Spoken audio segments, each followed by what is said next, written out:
नमस्कार, welcome to learning burning. दोस्तों, arrow India 2025 Bangalore में होस्ट हो रहा है और ये एशिया का सबसे बड़ा एयर शो है और इस समय ये पूरे दुनिया में छाया हुआ है। इसकी न्यूज़ पूरे दुनिया में चल रही है। इसका सिंपल सा रीज़न ये है कि सुखोई 57 और F-35 दोनों ही इसमें पार्टिसिपेट कर रही हैं। सुखोई 57 रसिया की 5th जनरेशन फाइटर जेट है और F-35 यूएस का फाइटर जेट है। आपको पता होगा कि भारत के पास 5th जनरेशन फाइटर जेट नहीं है। जो 4.5 जनरेशन फाइटर जेट है राफेल, वही है जो कि हम लोगों ने फ्रांस से खरीदा है। अब इंडिया का रिक्वायरमेंट है कि हम 5th जनरेशन फाइटर जेट लें, क्योंकि आपको पता है कि जो चाइनीज़ हैं वो 6th जनरेशन तक चले गए हैं और पाकिस्तान है उसने चाइना को ऑर्डर दिया है 40 5th जनरेशन फाइटर जेट के लिए।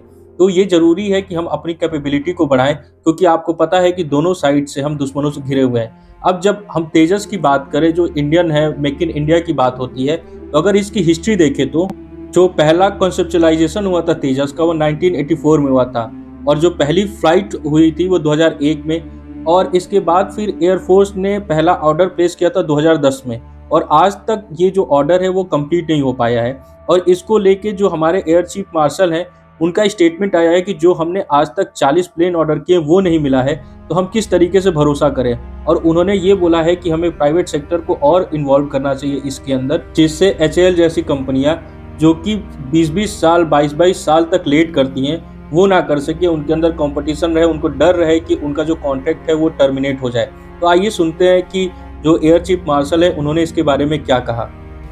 First aircraft flu in 2001, 17 years. Then the induction started another 15 years later, 2016.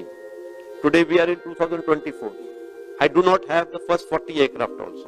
So this is the production capability. आपने सुना, इन्होंने क्लियरली ये इस बात को बोला है कि 2010 का जो ऑर्डर है वो अभी तक कंप्लीट नहीं हुआ है।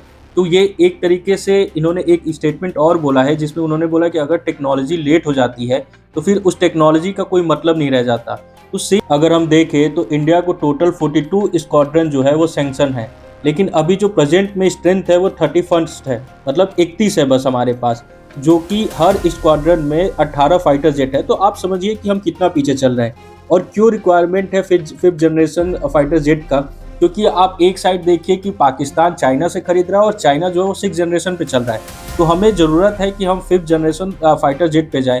रफाल के चक्कर में हम बस नहीं रह सकते। अब हम बात करें अगर सुखोई की, तो सुखोई फाइटर जेट का सबसे ज़्यादा एडवांटेज ये है कि इंडिया जो है इसको ऑलरेडी सुखोई का हम लोग फाइटर जेट यूज़ करते हैं, तो इससे हम लोग फेमिलियर हैं। इसका स्ट्रेंथ यही है कि हम पहले से इसको यूज़ करते हैं, रसिया पे हम भरोसा कर सकते हैं, रसिया हमें प्रोवाइड कर सकता है। हालांकि एक प्रॉब्लम ये है कि 2018 में हम इनके साथ मिलके काम कर रहे थे, बाद में भारत इससे पीछे हट गया और रीज़न ये बताया गया कि जो ये फाइटर जेट है वो बहुत कॉस्टली है और जो इसके स्टेल्थ कैपेसिटी है उस पर थोड़े से सवाल उठते हैं। इस वजह से भारत वापस पीछे हट गया। लेकिन अभी फिर से जब उनके पार्लियामेंट के स्पीकर आए थे तो उन्होंने कुछ प्रपोजल रखा है, जिसके हिसाब से उन्होंने ये बोला है कि वो भारत के साथ मिलके इसका प्रोडक्शन भी करेंगे, जो 5th generation Bharat fighter jet बना रहा है उसमें भी वो हेल्प करेंगे और कुछ रेडीमेड फाइटर जेट जो कि भारत का तुरंत का रिक्वायरमेंट है उसको पूरा करने में भी मदद करेंगे। तो ये सारी चीज़ें जो है वो सुखोई 57 को लेके चल रही है। दोस्तों, डिफेंस में जो सबसे इम्पॉर्टेंट चीज़ है टेक्नोलॉजी के अलावा, कि रिलायबिलिटी होनी चाहिए जो पार्टनर है उसके साथ। तो रसिया के साथ हमारा पार्टनरशिप पुराना है और जो हमारे पायलट यूज़ कर रहे हैं ऑलरेडी सुखोई को, वो फेमिलियर हैं उसकी टेक्नोलॉजी से। अगर हम उसमें अपने हिसाब से चीज़ें चेंज कर सकते हैं जो कि इंडिया के लिए रिक्वायरमेंट है और हमें हाई एल्टीट्यूड पे उड़ना होता है, तो सुखोई जो है हमारे लिए परफेक्ट है। लेकिन प्रॉब्लम ये है कि जो प्रोडक्शन का इशू है वो बहुत ज़्यादा है सुखोई का, क्योंकि आपको पता है कि रसिया जो है वो ऑलरेडी इन्वॉल्व है यूक्रेन के साथ वॉर में।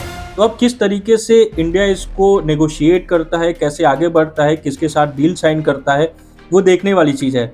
अगर हम बात करें यूएस के F-35 का, तो ये बहुत इम्प्रेसिव है और वर्ल्ड की सबसे एडवांस स्टेल्थ फाइटर जेट मानी जाती है। आप सबको पता है कि यूएस जो है वो टेक्नोलॉजी में नंबर 1 है। अगर हम F-35 की बात करें तो इसकी स्टेल्थ कैपेबिलिटी जो है वो सबसे सुपीरियर है, एडवांस कंप्यूटिंग सिस्टम है और जो लैंग्वेज सेंसर है वो बहुत फॉर्मिडेबल है। F-35 का जो डिज़ाइन है वो जोर देती है लो रडार क्रॉस सेक्शन ऑपरेशन के ऊपर और यूटिलाइज ऐसे मटेरियल को करती है जो कि जो सिग्नल होते हैं रडार के उसको एब्जॉर्ब कर ले। लेकिन प्रॉब्लम इंडिया के लिए ये है कि आप सबको पता है कि यूएस जब भी कोई अपना प्रोडक्ट बेचता है तो उसके साथ बहुत टर्म एंड कंडीशन लगाता है। तो प्रॉब्लम ये है कि अब यूएस के साथ अगर आप एलाई हैं तभी उनका ये प्रोडक्ट खरीद सकते हैं।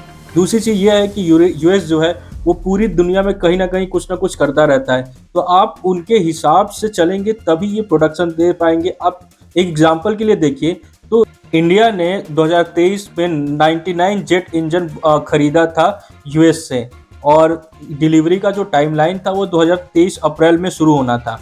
लेकिन अभी तक जो यूएस है एक भी जो इंजन है उसको डिलीवर नहीं किया, और वो इंजन जो है वो तेजस में यूज होने वाले थे। तो आप सोचिए कि तेजस जो है ऑलरेडी इतना लेट हो रहा था और इंजन ना मिलने की वजह से और लेट हो गया। अब प्रॉब्लम ये है कि जो पीएम है हमारे और डिफेंस मिनिस्टर है उन्होंने रेड फ्लैग दिखाया, उन्होंने शिकायत की इस चीज़ को, तो यूएस ने फिर से इस चीज़ पे काम करना शुरू किया और उसने प्रॉमिस किया है कि जो डिलीवरी है इंजन्स की वो मार्च और अप्रैल से शुरू हो जाएगा। तो बात ये है कि हम यूएस के ऊपर भरोसा नहीं कर सकते। यूएस अपने जियोपॉलिटिक्स के हिसाब से चलता है, अपने एलाइज को उनके हिसाब से मैनिपुलेट करता है। यूएस जो है उसकी जो टेक्नोलॉजी होती है वो महंगी होती है। अगर हम उस फाइटर जेट को यूज़ करते हैं F-35 को, तो बहुत सारे जो टेक्नोलॉजी हम पहले से यूज़ करते हैं उसको हम यूज़ नहीं कर पाएंगे, हमें यूएस से और टेक्नोलॉजी खरीदनी पड़ेगी। तो बहुत सारे प्रॉब्लम है यूएस के प्रोडक्ट में। हालांकि जो F-35 है वो बहुत एडवांस है, वर्ल्ड का सबसे एडवांस फाइटर जेट है और रिस्पेक्टेड फाइटर जेट है। अब इंडियन गवर्नमेंट किस पे फैसला लेती है ये देखने वाली चीज़ है। लेकिन जो ट्रैक रिकॉर्ड है इंडिया का, क्योंकि आपको पता है कि हम सोवियत टाइम से ही रसिया के जो प्रोडक्ट है हम वो यूज़ करते हैं। डिफेंस में रसिया का 60 to 70% प्रोडक्ट हम लोग यूज़ करते हैं। तो अब हो सकता है कि इंडिया जो है वो जो रसिया का फाइटर जेट है सुखोई 57 उसको चूज़ करे F-35 के बदले। और इसका सिंपल सा रीज़न है कि हम रसिया के ऊपर भरोसा कर सकते हैं। रसिया जो है वो टेक्नोलॉजी शेयर करने के लिए तैयार है, जॉइंट प्रोडक्शन करने की बात कर रहा है, और कुछ जो फाइटर जेट है वो अभी रेडीमेड दे रहा है।